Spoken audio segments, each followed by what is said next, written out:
Welcome to From Rome Info video. This is just a little short bonus report that I'm putting out here from at 2 in the morning, Rome, on the feast of Saint Joseph.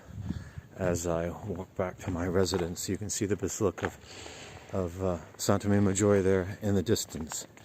The streets are completely empty because the Ministry of the Interior has made it quite clear that they're willing to fine anyone on the street who's not out for an established, justifiable reason like work. And they've established that you could be 3 months in prison or fined €260. But the worst part about it, it's a criminal offense, so it would go on your work record. It means you would never be able to hold a job in Italy, and basically it would destroy your work career for life. That's how much of a threat on it. And if you're diagnosed as having coronavirus and you assault anyone or in such a way, you touch them in such a way as to spread the virus, you could get 12 years in prison. I don't know really what that punishment means, because if you're dying of coronavirus, so it's 12 years in prison. I'm going to imprison your mortal remains, I suppose. But here tonight, my purpose of my talk is this: is most of us who are on the internet and social media, we've fallen into one of the biggest deceptions of it, and that is this: is that you don't solve problems by talking about problems.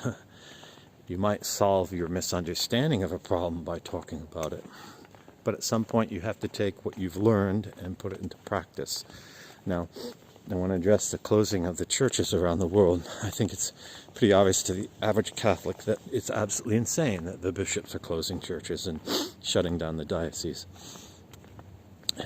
And we can lament all that all day long, but we need to talk to our priests and talk to our bishops and point out to them why it's not a rational response. And for that, they need information. And everyone's been hoodwinked over this 3.5% mortality rate for coronavirus.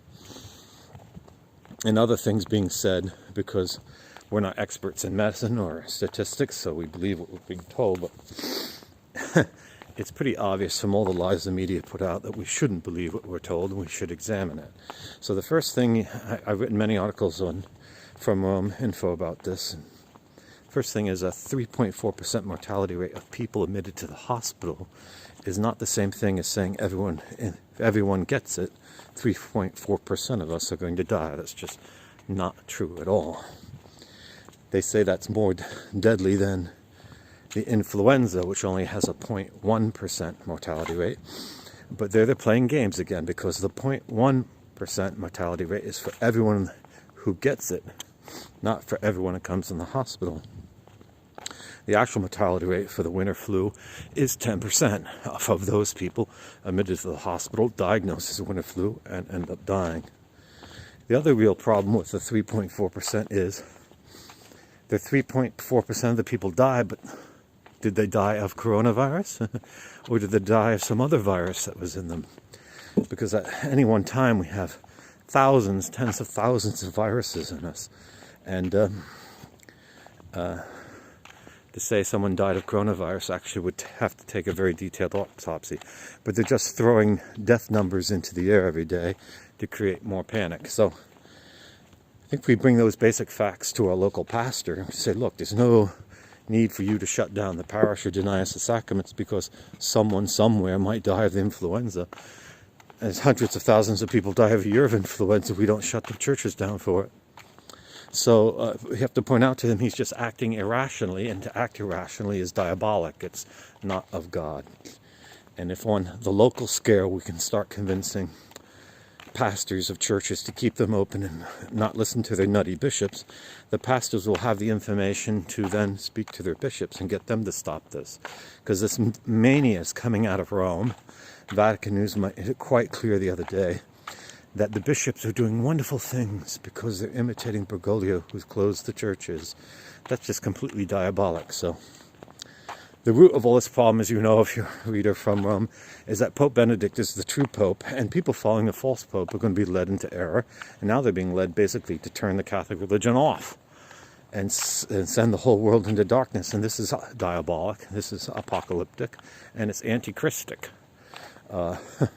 I personally don't think Bergoglio is the Antichrist, but what he's doing on the masses is very much like the Antichrist, because the Antichrist will suspend the sacrifice of the Mass for 3.5 years, according to what the Apostle says in the book of Revelations. Okay, I can't do too long of a video. It will take me forever to upload this.